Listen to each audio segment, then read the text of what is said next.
नमस्कार दोस्तों, स्वागत है आपका कथा सागर में। और मैं आप लोगों को श्रीमद् भागवत महापुराण के हिंदी रूपांतरण यानी कि सुख सागर की कथाएं सुनाती हूँ। आज मैं आप लोगों को सुनाने जा रही हूँ सुख सागर के पंचम स्कंद का 15वां अध्याय। इस अध्याय में महाराज भरत के वंशजों सहित सृष्टि का विस्तार कैसे हुआ वो जानेंगे। कथा शुरू करने से पहले जुड़ जाइए कथा सागर के परिवार के साथ। कर दीजिए चैनल को सब्सक्राइब, हिट कर दीजिए बेल आइकन और क्लिक कर लीजिए ऑल नोटिफिकेशंस ऑन। और अब प्रभु में अपना मन लगाकर, प्रभु में अपना ध्यान लगाकर मेरे साथ सभी कोई बोले ओम नमो भगवते वासुदेवाय नमः। और अब प्रभु के चरणों में अपने सिर को झुकाकर उनसे आशीर्वाद ले और एकाग्रचित भाव से इस कथा को सुने। श्री सुखदेव जी बोलते हैं, हे राजा परीक्षित, महाराज भरत का परिचय मैं तुम्हें उधर दे चुका हूँ। यानी कि पहले के अध्याय में राजा भरत के बारे में बहुत सारी कथाएं हुई हैं। आप पहले के अध्याय को अवश्य ही सुने, आपको पता चलेगा कि राजा भरत जी की उत्पत्ति कैसे हुई, फिर उनका पुनर्जन्म कैसे हुआ। सारी चीजें आपको बहुत अच्छे से ज्ञात होगी। इसके लिए आप पंचम स्कंद के शुरू के अध्याय को अवश्य सुने। तो यहाँ पर श्री सुखदेव जी राजा परीक्षित से बोलते हैं कि महाराज भरत की परिचय तो मैं आपको दे ही चुका हूँ। वो एक महाराज नहीं बल्कि एक बहुत बड़े महात्मा भी थे। अब उन्हीं महात्मा भरत के वंश का वर्णन करता हूँ, ध्यान पूर्वक सुने।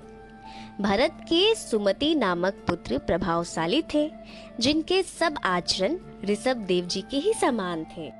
उन सुमति पुत्र के वृद्धसेना नामक स्त्री से देवताजित नामक पुत्र उत्पन्न हुआ। यानी सुमति और वृद्धसेना का विवाह हुआ और उनसे एक पुत्र उत्पन्न हुआ जिनका नाम देवताजित था।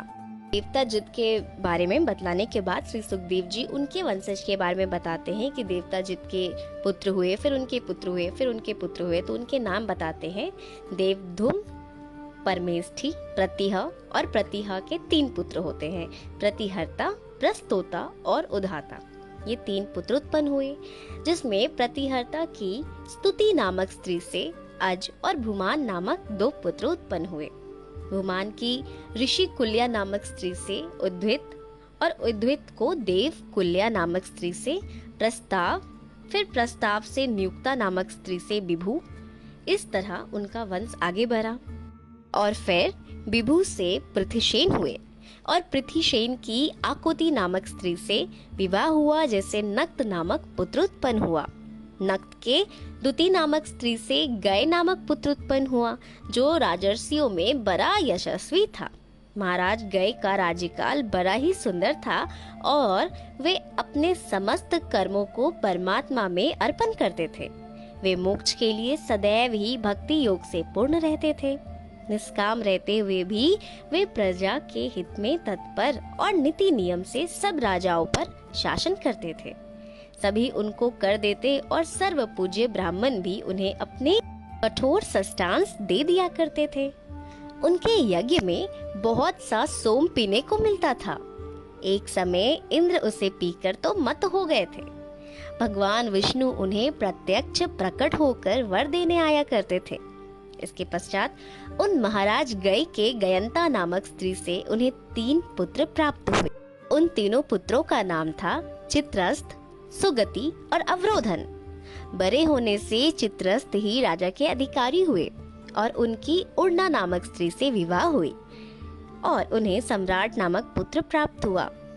सम्राट का विवाह उत्कला नामक स्त्री से हुआ, जिनसे मरीचि प्राप्त हुए, और मरीचि की विवाह विन्दुमती नामक स्त्री से हुई, जिनसे उन्हें विनुमान प्राप्त हुए। विनुमान की सर्गा नामक स्त्री से विवाह होने पर मधु नामक एक पुत्र उत्पन्न हुआ और मधु से वीरव्रत उत्पन्न हुए और वीरव्रत से मन्यु और प्रमन्यु नाम के 2 पुत्र उत्पन्न हुए। मन्यु की विवाह सत्या नामक स्त्री से हुई, जिससे उन्हें भौमन नाम का एक पुत्र उत्पन्न हुआ और भौमन को उसकी दूषणा नामक स्त्री से त्वष्टा नामक एक पुत्र उत्पन्न हुआ, जिससे विरोचना नामक स्त्री से विरज उत्पन्न हुआ। यानी कि त्वष्टा और विरोचना का विवाह हुआ, तब उन्हें विरज नामक एक पुत्र उत्पन्न हुआ। और विरज की विवाह जो होती है वो विसुचि नामक एक स्त्री से होती है, जिनसे उन्हें एक कन्या तथा 100 पुत्र उत्पन्न हुए, जिनमें सत्यजित श्रेष्ठ पुत्र था। इस अध्याय में हमने जाना कि कैसे महाराज भरत के वंशजों का विस्तार होता है और उनके वंशजों के विस्तार के साथ साथ इस सृष्टि का भी विस्तार होता है। हमने उनके पूरे वंशजों के बारे में जाना और इसी के साथ 15वां अध्याय यहीं पर संपूर्ण होता है। तो सब कोई मेरे साथ एक बार बोले, ओम नमो भगवते वासुदेवाय नमः। अब हम मिलेंगे 16वें अध्याय में और उस अध्याय में हम जानेंगे कि कैसे हिमालय और सुमेरु आदि पर्वतों का माप है, कैसे पृथ्वी का विभाजन हुआ है, कैसे पृथ्वी का विभाग बटा है। इन सारी चीजों के बारे में हम जानेंगे 16वें अध्याय में। तब तक के लिए आप जुड़ जाएं कथा सागर के परिवार से, और जब आप कथा सागर के परिवार से जुड़ते हैं तो मुझे बहुत ही खुशी होती है और आपका मैं तहे दिल से धन्यवाद देती हूँ, धन्यवाद करती हूँ आपको कि आप इस परिवार से जुड़े हैं और अच्छी अच्छी बातों को आप दूर तलक फैला रहे हैं, पहुंचा रहे हैं लोगों को, यानी कि आप वीडियोस को शेयर भी कर रहे हैं। अब मैं लेती हूँ आप लोगों से विदा, जल्द मिलूंगी 16वें अध्याय में। तब तक के लिए अपना ख्याल रखिए, खुश रहिए, हंसते रहिए, मुस्कुराते रहिए, अपने आसपास वालों का भी ख्याल रखिए, सब कोई मिलजुल कर रहिए और प्रभु में अपने मन और ध्यान को लगा कर रखिए। ओम शांति, ओम शांति, ओम शांति।